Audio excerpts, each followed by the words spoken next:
Welcome to No Blue Box Allowed, and this time we'll be abandoning our pretense of ignorance and counting the Docky Who connections as we look at the long forgotten series Undermind.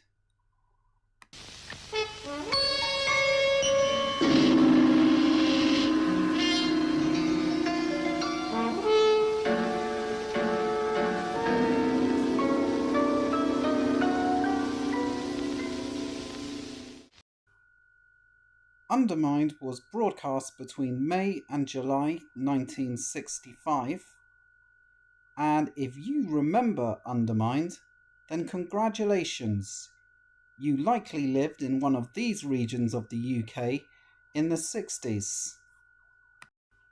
It was produced by ABC, the same ones who ran the cinema chain, and the ITV regional system is a whole episode in itself. But all you really need to know is not everybody got to see it.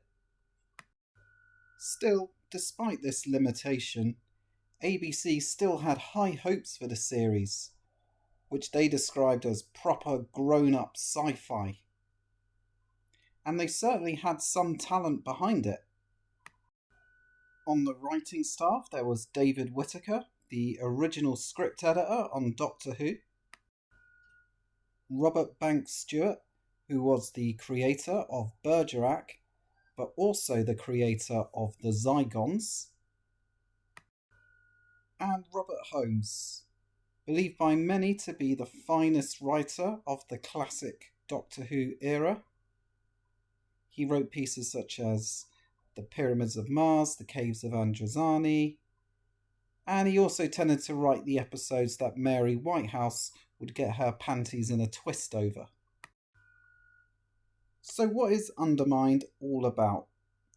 Well, there's an oncoming alien invasion, and they're sending out a signal to control susceptible people in order to create unrest and clear the path for their arrival. They could be anyone, and our two leads don't know who they can trust. Look, it could be any one of them.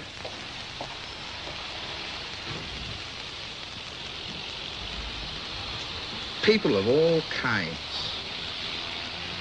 Possibly 2 or 3 dozen of them. Spread out all over the country. People in small jobs, people in big jobs, waiting to strike some blow. How much damage have they caused already without being recognized? How much more are they going to? Now, we can't ignore the era in which this was made. The whole idea of sleeper agents and spies, the enemy hidden within, these were common fears and had been memorably explored in the movie Invasion of the Body Snatchers. Seeking out the underminded, our leading man, Drew Herriot, is played by Jeremy Wilkin. Wilkin starred in Doctor Who story Revenge of the Cybermen as Kellerman, and as well as this, he was the voice of Virgil Tracy in Thunderbirds and provided multiple voices for Captain Scarlet and the Mysterons and Joe 90. He's joined by Rosemary Nichols as Anne, his sister-in-law, former sister-in-law. Spoiler, she becomes widowed in the first episode.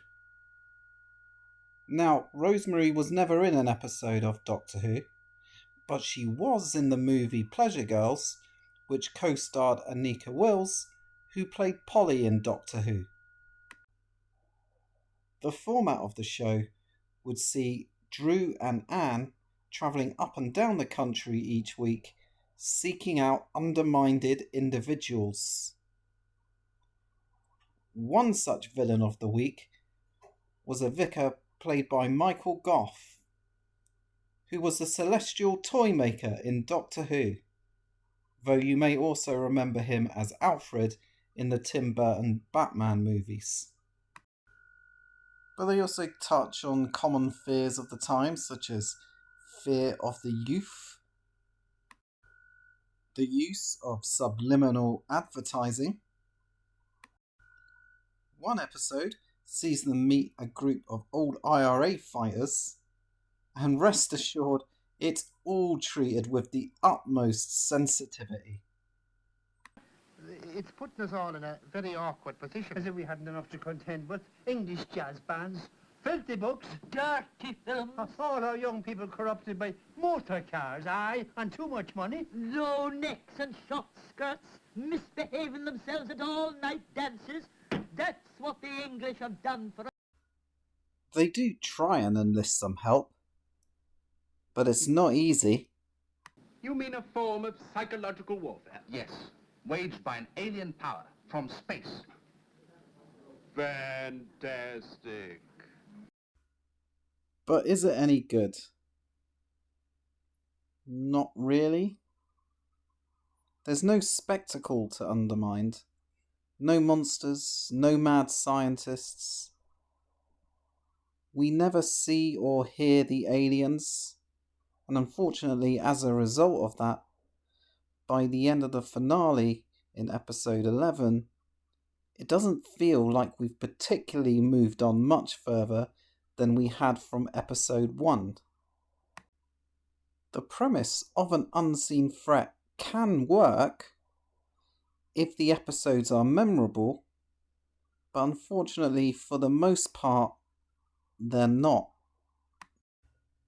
The British public was similarly unimpressed. Maurice Baird here calling for Mary Whitehouse to come and save him from Undermind.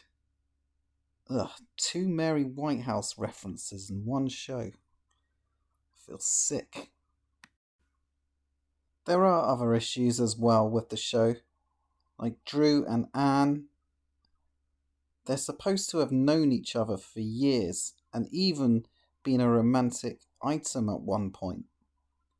But they feel like they only just met last week. It all started with Frank, your husband. If he hadn't been Undermined, we'd have been mixed up in all this. No, I suppose not. It seems so long ago now. You mean since Frank? Yes. And Anne herself comes perilously close to one for the dads territory. Anne and Drew are functional rather than engaging as leads, with no sense of who they are outside the plot or even how they feel towards each other. And the more you watch it, the more obvious technical issues become with Undermined. Like how you notice shots that linger just a little too long, scenes that go on longer than they need to. There's no music in the series, outside of the credits. It's not all bad though. Episode 7, Song of Death, is a very dark episode, where musical greeting cards have been causing doctors to commit suicide, and Anne goes undercover at the company that produces the cards to find out what's going on. This episode was written by Bill Strutton, who also wrote for Doctor Who. Admittedly, it was the web planet, so maybe not something to brag about. And that's it for Undermined. There is a DVD set available where you can watch all 11 episodes. It's not a good series, but then someone who's been undermined would say that, wouldn't they?